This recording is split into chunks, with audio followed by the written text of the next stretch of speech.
If you're in your first 30 days of sobriety and wondering to yourself, is this normal? Am I doing this right? Let's talk about what you can actually do and what you can expect in the next month. My name's Anthony. I'm an addict in recovery.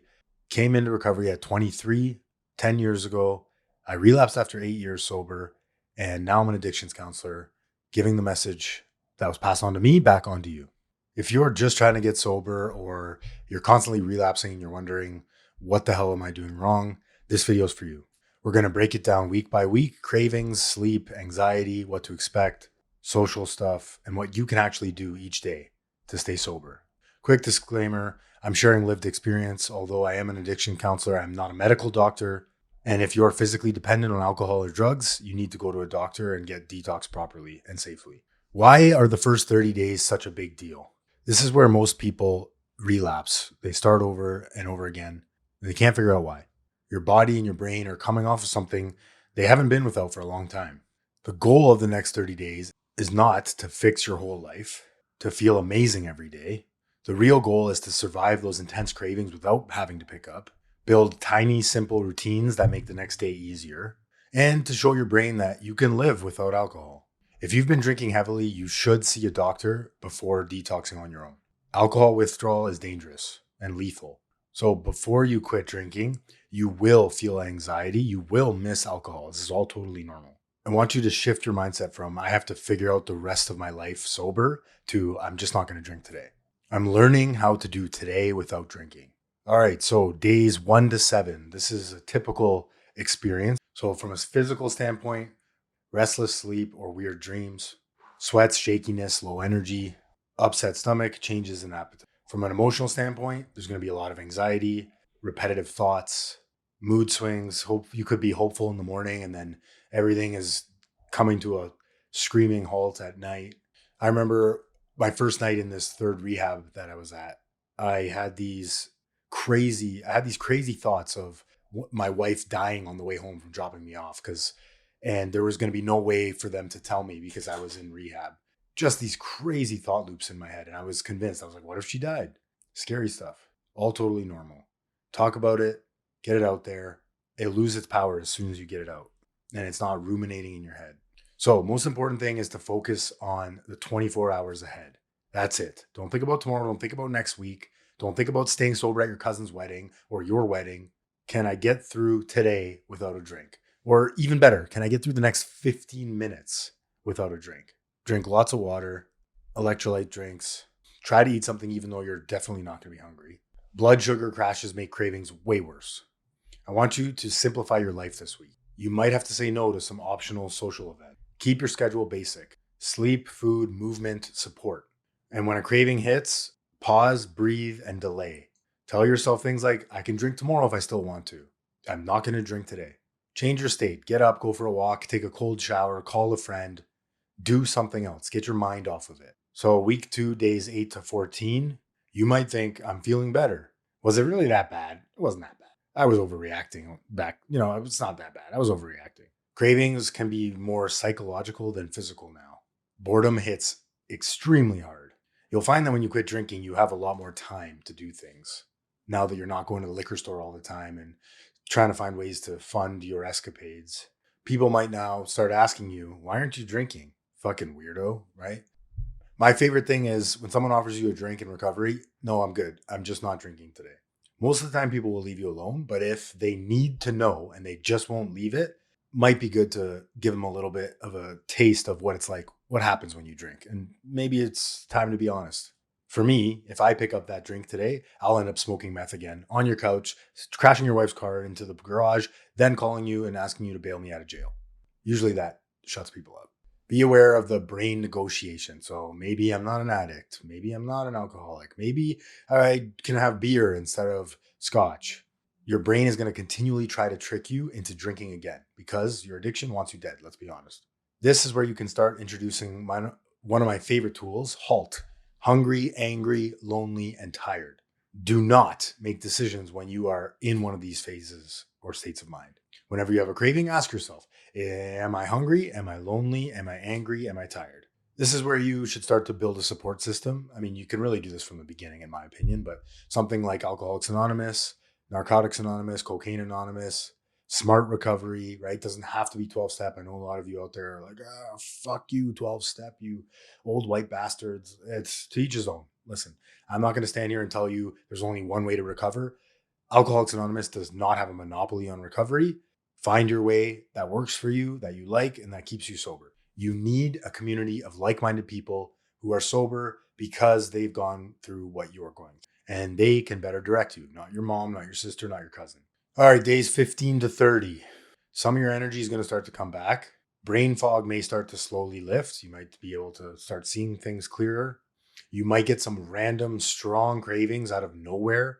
The other day I was, walking outside and I had this idea that I should probably get into drug dealing because I don't have enough money, completely out of nowhere. But that was my brain trying to get me to do drugs again, to jump back into addiction, right? It literally can come out of nowhere. You hear a song, you see someone you used to party with, and all of a sudden you think about the good old days, right? How fun was that? It wasn't fun. Let's be honest. Otherwise, you wouldn't be watching this video. It's important at this point to start building life routines, simple stuff that we never did in our drinking and using that people all around the world do every single day.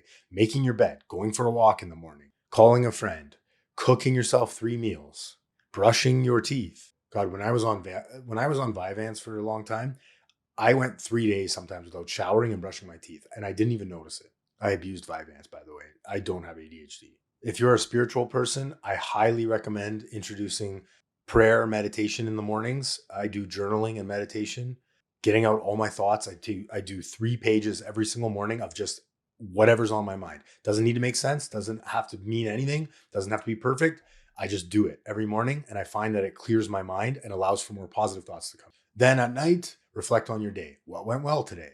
What helped keep me sober today? Did I do anything that maybe I shouldn't have done? Do I owe an apology somewhere? And then make the amends. Recovery is all about honest self-appraisal, self-searching. I need to learn myself in recovery. I need to learn why I do the things that I do, and I need to not do them anymore. In order to not do those things anymore, like, I don't know, yell at my wife or yell at the guy riding the bike on the street, I need to be aware of them. I need to know that I do them. And I do that by journaling, by getting honest with myself and telling people when I do fucked up shit. Another thing that can help you at this time in your sobriety, or anytime really, start doing one thing at a time. We all have bills when we come in that pile up. Maybe you haven't paid the bills in a while. Maybe you haven't, fed the dog. Maybe you haven't called your mom in a while. Start doing these little things one by one and keep a checklist to do.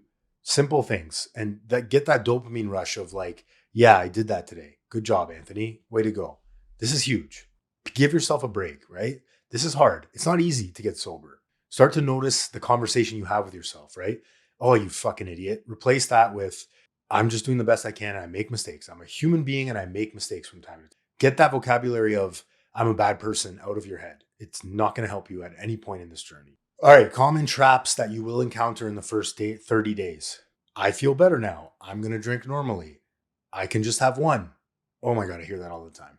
Let's be honest. When was the last time you just had one of anything? Don't fall back. Try your best not to fall back into that cycle of drinking, consequences, swearing you'll never do it again, a few good days or weeks, forgetting all that pain you just caused yourself, and then back to maybe I can just have one.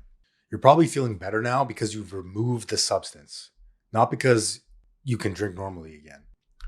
Another trap you might fall into is cross addiction, replacing alcohol with sugar or gambling or, Zins.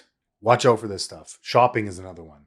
At one point, my Amazon guy replaced my drug dealer. I'm being dead serious. I'm a lot better now. But hey, if buying sneakers on the internet is going to keep you sober another day, go for it, man. Your brain is looking for dopamine right now. So you might be scrolling on social media more. You might be gambling. Just be aware of that stuff. Shopping included. You just removed the main, really, source of dopamine that you were getting for all this time.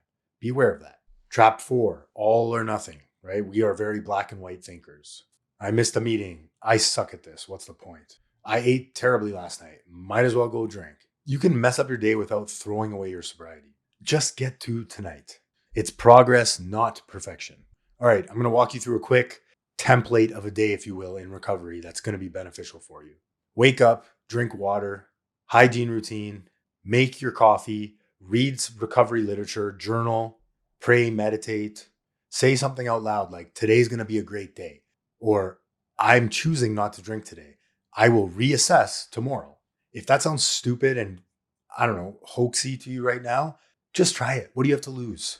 Maybe you're wrong about getting sober. I know I was. I needed help. Next, move your body. So go to the gym, go for a walk, something simple.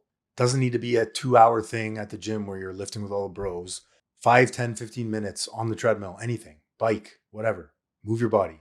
Eat something real every 3 to 4 hours. If a craving hits, go back to the halt. Hungry, angry, lonely, tired. What am I actually feeling right now? Do I really want alcohol, or am I hungry, angry, lonely, and tired? Text or call someone or listen to a recovery podcast to get through it.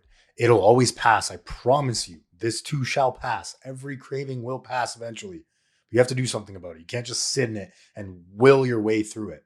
You've done that long enough. Time for something new. Start a gratitude list. 1 to 3 things you're grateful for. Even if it's as simple and seemingly insignificant as, I'm grateful for coffee. I'm grateful for my legs. I'm grateful for my family. Write it down, get it out. You don't need to feel confident to be sober. Just keep making one good decision at a time. And if you can't do the next right thing, do the next thing right. I'm just not drinking today. Just don't drink today. Get to bed sober. Get to midnight sober. I'll reassess tomorrow.